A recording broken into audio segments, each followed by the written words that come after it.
Today I have the absolute pleasure of interviewing Lovell Holder.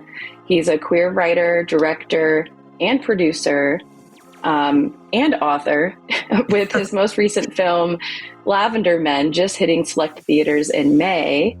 Hi, Lovell. It's great to meet you. Hi, it's so nice to connect. Thank you so much.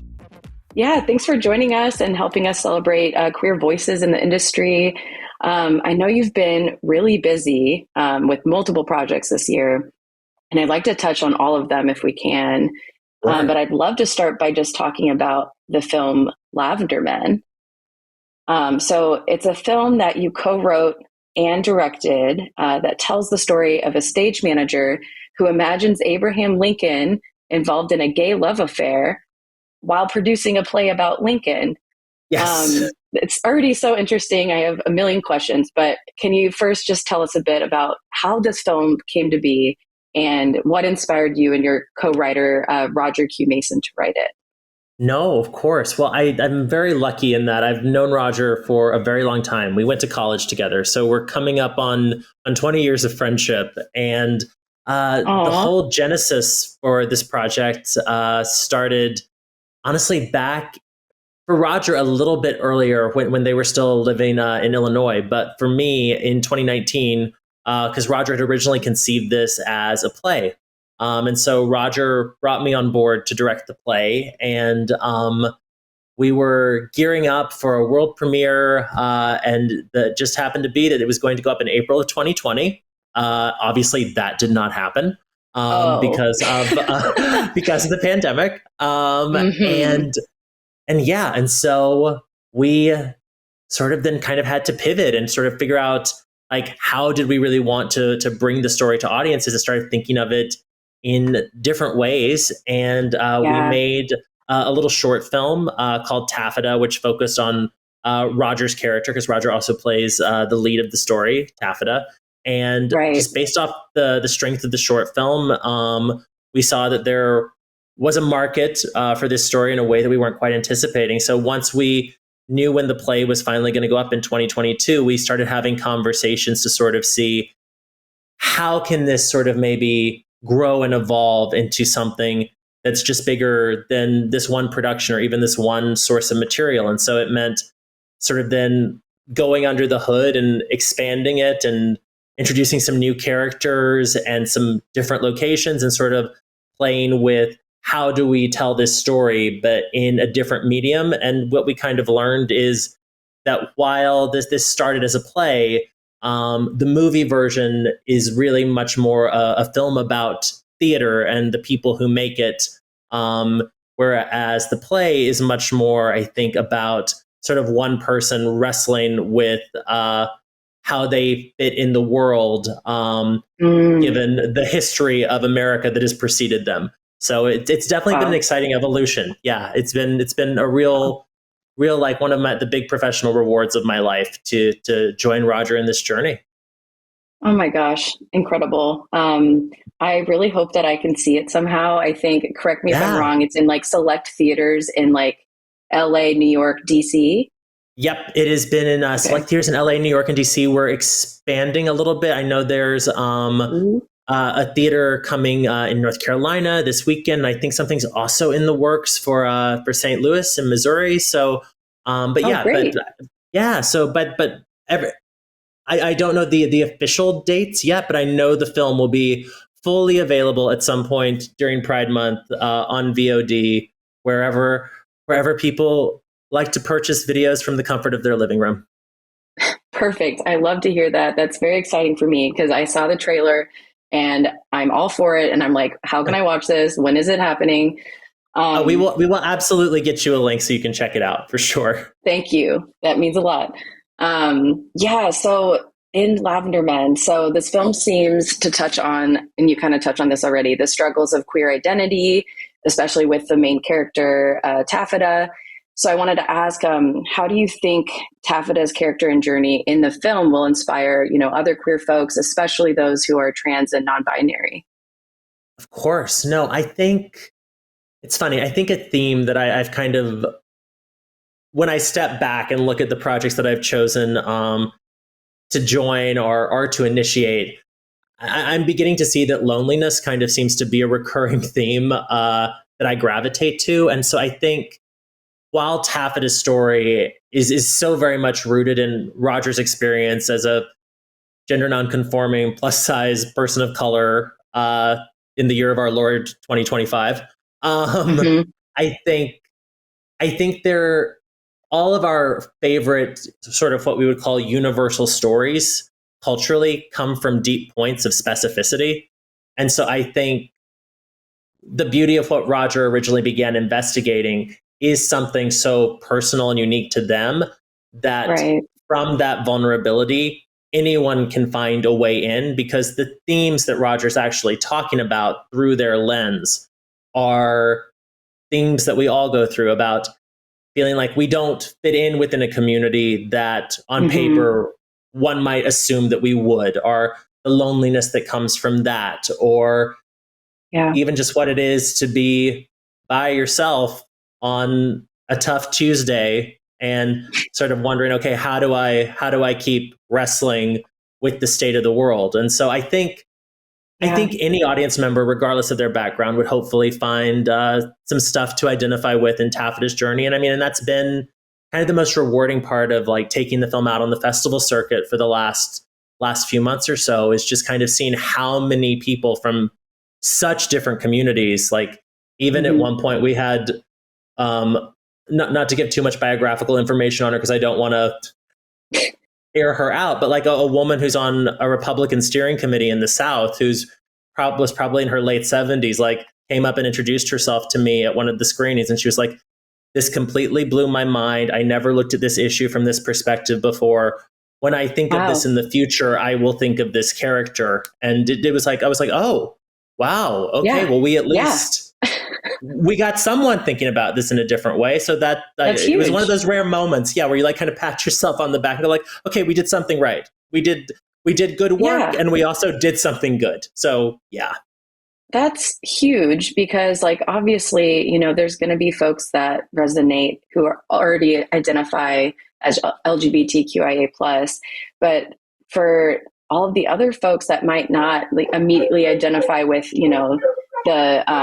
the queerness of it, like the allies can come together and people that you are least expecting to maybe become an ally are coming up to you and being like, this resonate with me, and I see you and I hear you, and that's so impactful.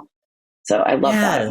No, it's been a real joy. And I think I always say to people, like, because obviously so much of the play is Taffeta engaging with kind of the legacy of Abe Lincoln and the American presidency and things like that. And so I do kind of joke like, come for Lincoln, stay for Taffeta. Yes, yes, yes. um, Great. So I also wanted to ask you about the horror film that you Yeah. produced called The Surrender, which came out of South by Southwest earlier this year and is streaming on Shudder now, which is super exciting. Can We're you tell us a thrilled. bit about, Yeah. yeah, tell us about it and like how that came about? Yeah, no, so the surrender is a very special project, which ironically enough actually shares a great deal of creative overlap behind the scenes with Lavender Men, in that our Lavender Men producer Mia Chang also produced the surrender with me. Pete Plazik Oh, and wow. Mia Ellis, who are both cast members in Lavender Men, appear in the surrender as well. Many crew members also appear, and an eagle-eyed viewer in Lavender Men will also see our surrender director Julia Max Oh, cameoing wow. in the first scene of Lavender Men. Um, and so it as with I think so many of the projects I get involved with, it starts from a place of like a dear trusted collaborator, sort of starting to recruit the troops. And so Julia, Hmm. who I had produced her short film right before the pandemic, Pieces of Me, was gearing up to direct her first feature. And I think Julia is just so special. It's a deeply personal story about a mother and a daughter who embark on this resurrection ritual to bring back sort of the family's late patriarch. And Julia rooted so much of this in the feelings that were going through her life when her stepfather passed several years ago. And I always lean forward when I feel like someone is really taking a risk or really like Mm-hmm. taking their own heart out and putting it on the table. And especially Yeah. if it's someone who I care as much for as Julia. I mean, I officiated her wedding to her husband, Ian. Aw. Aw. Yeah. And Ian, I had produced Ian's first feature, and it was my first feature as well. So it was Wow. really kind of an all in the family affair. So it was a chance to get together. We shot it last summer, and it was my first horror movie, and it was a real delight. So I'm excited for people to see it now, because sort of similar to Yeah. what we were saying earlier, I think Julia's tackling it from a very specific angle, but I think there's so many ways in, because if there's one thing I think we all interface with at some point in our lives, it's kind of the generational passing of the torch as we move through life and how we reckon with that. Yeah, definitely. Um, I I I don't know if I'm gonna watch it quite yet because I have to brace myself. If it's like super traditional horror, I might have to go like this. I will say I think it's a perfect horror movie for someone who might need to like ease their way into the horror swimming pool, for lack of a better metaphor. Okay. I often Okay. describe it as, more than anything for me, it's an exercise in dread. It's really this sense of this mounting tension that something's coming, kind of in Mm. almost a Hitchcockian way. That it Ooh. really feels. I don't know if you saw Karen Okay. Kusama's film The Invitation a couple years ago, um, but I think The Invitation is a great comp for The Surrender, Mm-hmm. because you just feel that string being pulled tighter and tighter and tighter over the Yep. course of about an hour until like you reach act 3, and it's just like, how much further is it going to go before the string snaps? And I think that's Oof. and just exemplary performances by our lead actors, Colby Menifee and Kate Burton. Like, it really, what drew me to the script initially when Julia shared it with me is that up until, like, for lack of a better like turn of phrase, stuff gets weird. Up until that moment, it really is almost like a mother-daughter who's afraid of Virginia Woolf. Like, it's really Mm. just these two women just going at each other like fight night style, verbally, like excavating all the family traumas and frustrations with each other in a way that's also surprisingly funny and human and deeply, deeply felt. And Julia, just as a director, is such a force of nature that she is able to balance both kind of the kitchen sink realism of it with the total supernatural procedural of it all. Mm-hmm. And to sync those two elements together, I think makes for a very exciting film experience. And I will also say too, like, Sold. it was my first time. Yeah, it's great, great. And also, like, just, is there blood? Yes, but it's all rooted in character. So I think you'll have a good time. I think so too. Like you sold me on like the suspense and like the tension buildup. I do love stuff like that. So that sounds incredible. Sold. Good, I good. also wanted to ask, so I did watch the trailer, and although it didn't appear to be like an explicitly queer coded horror film, it got me thinking about queer horror itself and, Sure. how historically, queer creators and characters used to have to hide in the background, live as subtext, or like be villains, unfortunately. So I wanted to ask, like, how do you think queer horror and queer cinema in general have evolved in recent years, and like where do you see it going? No, for sure. I think that's a great question. It's so funny too, because I remember when we were on set, because Colby's character, the daughter, her personal life outside of her relationship to her parents is only kind of briefly touched on. It was interesting that about kind of half the crew almost assumed that her character, Megan, was queer. And that came up in conversation while we were filming. And Colby was like, Oh, oh, yeah, this could track. And she was like, maybe, great. And she's like, if yeah. people are seeing that and identifying it, she's like, all the better. And Julia too was like, yeah, great. Like, she's like, Megan can be whomever Megan needs to be for whomever is watching. But it Love is it. funny because I do think that horror and genre specifically does kind of make queer audiences lean in, like especially with curiosity. And Yeah. it's funny, I have a horror film that I wrote and hope to direct that I've been developing for a while, and I don't know if I would necessarily get these notes today. I might, who knows? But I'll never forget back. It was probably right around the start of the pandemic. A financier basically said, because the whole ensemble is that there's about 10 characters, like house in the mountains, like kind of standard setup, but kind of the one wrinkle is of those characters, only one is a straight white man. Otherwise, everyone else is either a straight woman or a queer person, and it's really driven by those forces. And the straight white man is kind of there to support their narratives, which, as we all know, is not always the case. That's refreshing.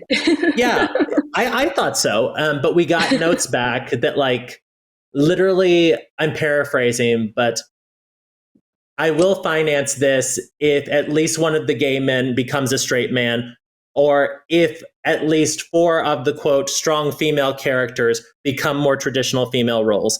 And I wrote back the person who was kind of brokering this conversation, and I was like, I will not take 1 penny from this person purely on principle.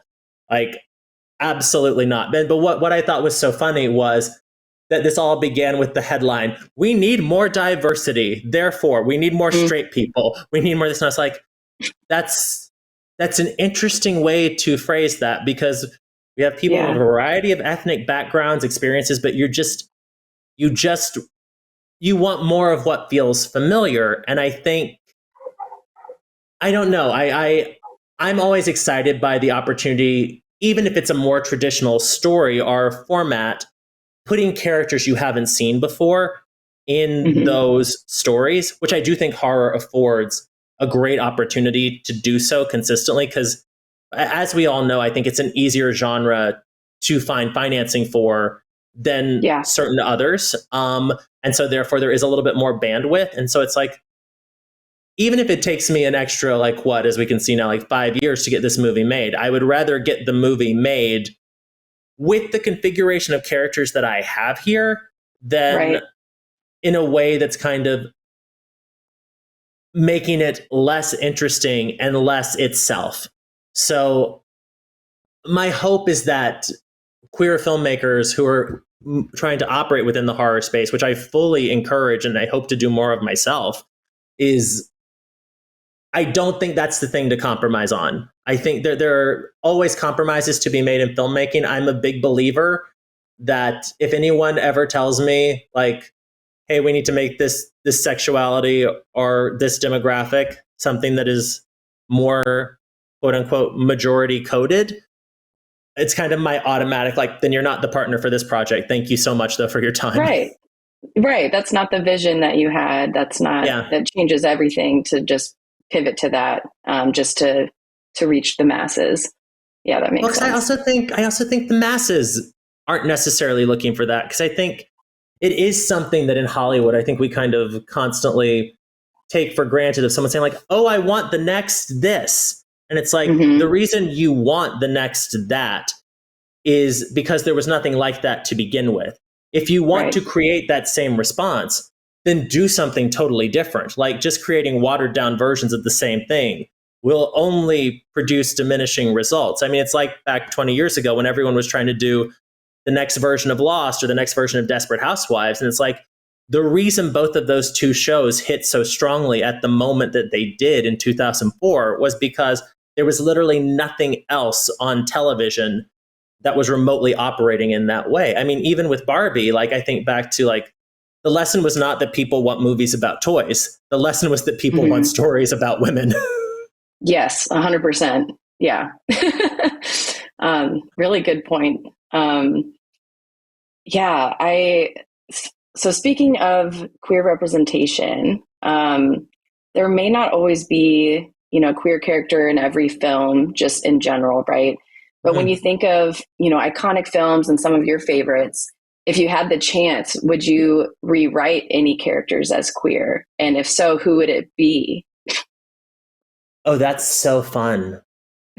Oh, that's one of my favorite, Lindsey. That's one of my favorite questions I've gotten in a very long time. That's great. Oh, great. Oh, one of, 'cause I mean, this particular story is public domain, so I don't feel like I'm necessarily like sacrificing this idea in any capacity because truly anyone could do this. But I've always been curious to see like a contemporary Jane Austen type of like someone taking Sense and Sensibility and setting it in a contemporary framework where like maybe one of the sisters is queer. Either she's a queer woman Right. or it's now a gay brother or something like that, and kind of like riffing off those kind of like 1800s marriage market stories, because I do still think so many of those themes can be easily applied. Like I know Fire Island kind of dabbled with it a little bit. Yeah. And I thought, I was like, ooh, that's so juicy. I was like, I want more. I want more. Yeah. So I would say maybe a Sense and Sensibility where Eleanor is Elliot. I don't know, maybe something like that. Because I do Yeah. one of my all-time favorite films is the Ang Lee Sense and Sensibility. I think it is truly like spotless filmmaking, and just the fact that Emma Thompson wrote that script and stars in it. I mean, it's just a testament to how brilliant of an artist she is. Yeah. Yeah. That's a really good answer. Like, I have to be honest and say what I was came going to to say, mind for me. do you have one? Do you have one? Yeah, I was thinking, this is so random. You're going to be like, what the heck? I was No, thinking please. Jeff Goldblum in the movie The Fly. Like, that would have been a spectacular, like, Yeah. gay character. I don't know, just like queer scientist, just like all quirky. And I don't know, like, that's what popped in my head first. I mean, I think that also opens up like, ooh, like something like American Psycho. Like really like take American Psycho, set it in West Hollywood, like wash, Yeah.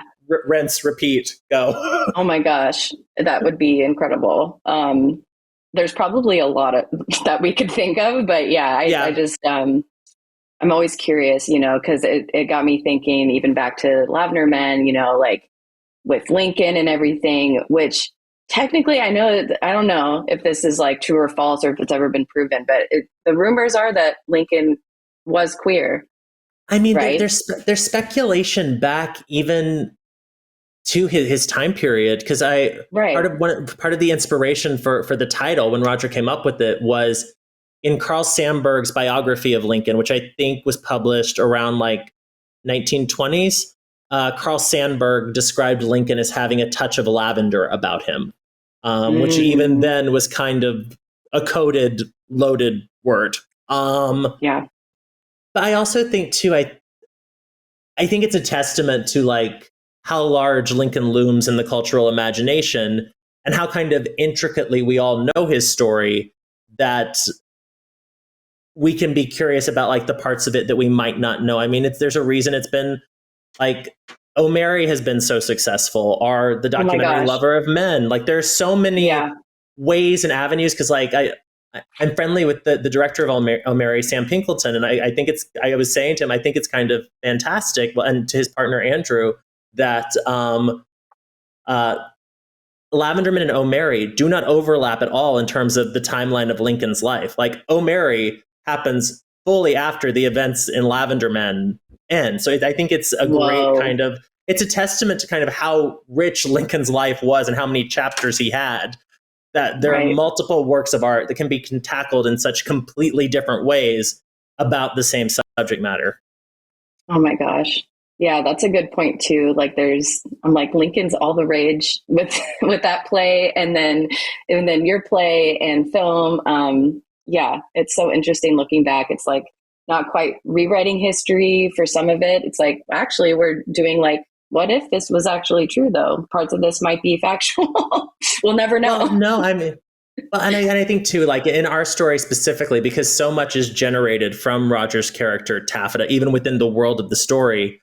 I remember saying to Pete Plazik and Alex Isola, our actors, because they were like, well, what books should we read? How much research should we do? And I was like, don't feel the pressure to do Daniel Day-Lewis or anything like that, because this is Taffeta's version of history. This is Taffeta shaping these characters. So it's less about playing Abe Lincoln and more that you're playing an idea of Abe Lincoln that's coming specifically through taffeta. And so take that as an act of permission that there's really nothing to get right. Like, just play the emotion and the truth of the scene that's been written. Yeah. Yeah. And that's what makes it so interesting and also very meta, which is really, really cool. Yeah. Well, as Roger says, as Taffeta in the movie, everybody loves a little revisionist history these days. Amen. It's true. It's true.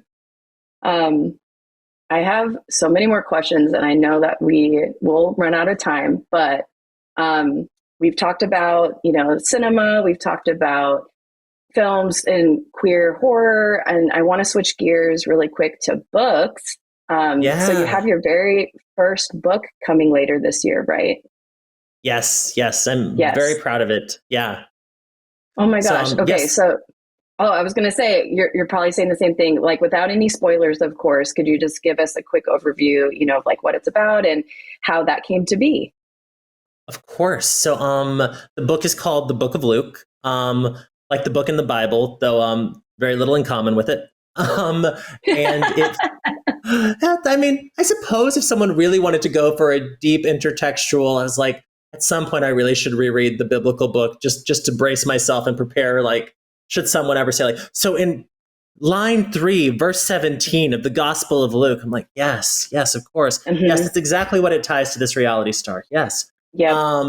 But no, so the book follows a former reality TV contestant who has to go back on the show where he became famous when his life kind of implodes and he needs money to get custody of his kids.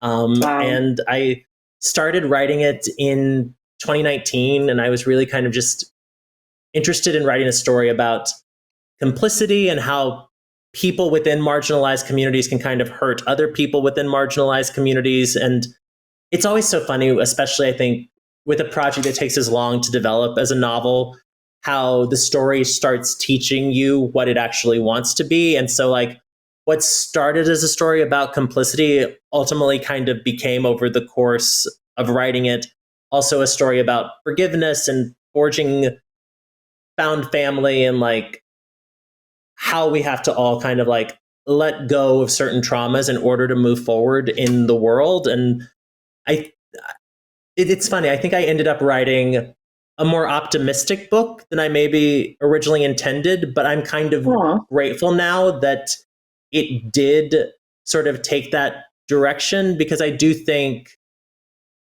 what started in 2019, I feel like now being published in 2025, I think we maybe need a little more optimism in this moment than I maybe thought we would whenever I originally conceived of the original plot. That's fair.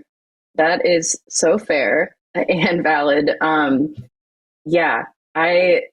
actually a good segue, because I was going to touch on, Pride Month is coming up, and it is, difficult out there. And I wanted to ask, like, how do you like to celebrate Pride, and how are you finding, queer moments of joy just in general? It's funny. I think the queer moments of joy for me really do come from community and just individual people, and being inspired by the ways in which every kind of person that I know in my immediate world and circles are all kind of trying to sort of plant their own flags of who they are in this moment, whether they're in the arts or otherwise. I think back to, I don't know if you watched Christine Baranski's show, The Good Fight, a couple years ago, but I'll never forget. Mm-hmm. There's this one scene where she's talking to Alan Alda, and she says, it doesn't matter if the rest of the world is crazy as long as I keep my little corner of it sane. And I cling to that quote a lot, because it's in those moments where you feel sort of, regardless of whatever political moment or anything, like professionally, personally, like when the world just feels blanket statement overwhelming, that there are ways in which we can all kind of carve out sanity, whether that's through a project you're working on or where you're choosing to donate an extra $10 that you have, stuff like that, just to know that regardless of whatever happened today, I did something to try and make the world a little bit better. I feel I see so many of my friends and collaborators and colleagues who I really respect kind of actively trying to do that work, or even journalists such as yourself who are giving like me a platform to talk about my tiny little movie about a queer person of color wrestling with the legacy of Abe Lincoln. Like, that's something that gives me hope that like we're all in our own little ways trying to bring as much light to the world as possible. And I think that's the kind of thing where, for me, I would define as joy, queer or otherwise. I love that. And that's so true too, that, you know, just moments of queer joy and banding together as a queer community is a form of resistance in itself. And being like, we don't want anyone to take away our happiness. And that was just really beautifully said. That it makes me happy that I get to interview you. Oh, So I mean, I'm just so grateful you took the time. Thank you so much. oh my gosh. Absolutely. Yeah. Speaking of time, I'm like, I should probably narrow down my last questions. So I can also try to be quicker. I can try to be quicker. I can try to just to rapid fire. No rush. I think it would be cool to talk about some of your favorite like queer films of all time, like moments of inspiration, you know, that drove you to want to be a writer and a producer and a director. Yeah, no, well, I mean, it's funny. My initial thought is also makes me think back to your other question about like, well, what role would you make, or like what story would you maybe like make a little more queer? I think one of the original touchstones for me that like I always revisit is Into the Woods, the Stephen Sondheim musical. And I've always kind of like fantasized about like doing a slightly more like queer version of like, because you know it's like a baker and his wife, and I was like, well, what if it was two bakers? Because whatever way could two men have a child but by magic in a fairy tale world?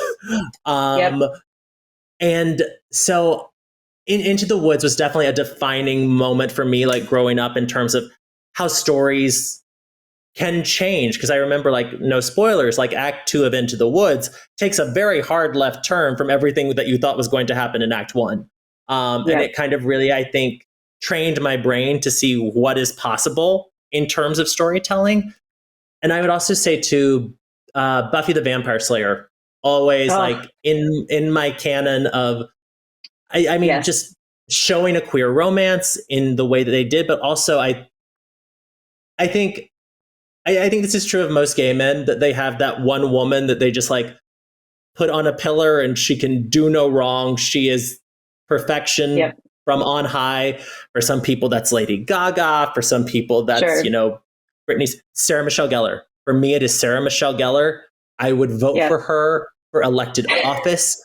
I would go door to door. Like I just find her to be such an inspiring, brilliant performer, but also like role model of a human. I just think how she shaped her career, the life she's had. Like, I think she is truly the only celebrity that if I met them, I would burst into tears at the sight of her. So, I mean, maybe it's the universe protecting me that she and I have like never bumped into each other in Whole Foods, because I would just literally, I think, like just start sobbing. I mean, I wrote one of my college admissions essays on Buffy the Vampire Slayer.